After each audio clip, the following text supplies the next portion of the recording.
Pinag-iisipan na raw ni suspended Bamban Tarlac Mayor Alice Guo kung kailan at paano siya susuko sa Senado ayon sa kanyang abogado. Sakali namang maaresto o sumuko si Guo, sinabi ni Senate President Chis Escudero na nakahanda na ang detention facility na kanyang tutuluyan. May unang balita si Darlene Kai. Ang mga class picture na ito mula taong 2000 hanggang 2003 kuha sa Grace Christian High School sa Quezon City na ngayon Grace Christian College. At ayon sa mga ilang dating estudyante, ang isang bata sa mga litrato tinatawag nilang Waping na may apelyidong Go. Heto siya nung grade 1, nung grade 2 at grade 3. Tugma sa sinasabi ni Senator Sherwin Gatchalian sa nakaraang pagdinig ng Senado nang ilabas ang school records at alien certificate of registration na ginamit ni Go sa pag-enroll. Nagpasa rin daw si Go ng birth certificate galing China.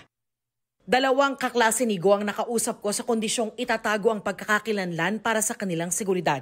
Isa sa kanila, seatmate daw noon ng alkalde. Naalala ko lang bigla, may Waping po ako na classmate ng grade 2. Pag uwi ko sa bahay, sinerch ko yung class picture namin. Tapos, yun nga, parang may ang galing kasi may resemblance nga siya.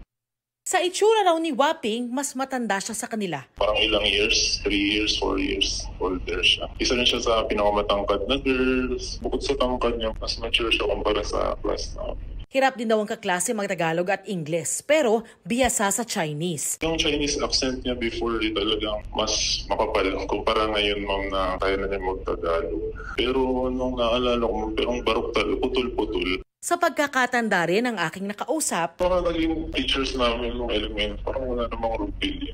kinumpirma rin ng isang nakausap ko ang mga litrato. Nagkataon na nag-scroll ako ng Facebook. Sabi ko, ba't parang familiar? Hinanap ko sa bahay yung class pictures ko ng grade 1, grade 2, grade 3 kasi naitago ko pa siya.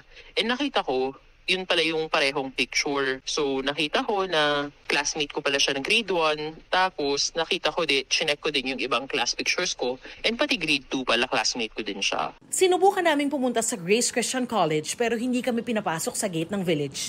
Hindi pa rin sila sumasagot sa aming email at message.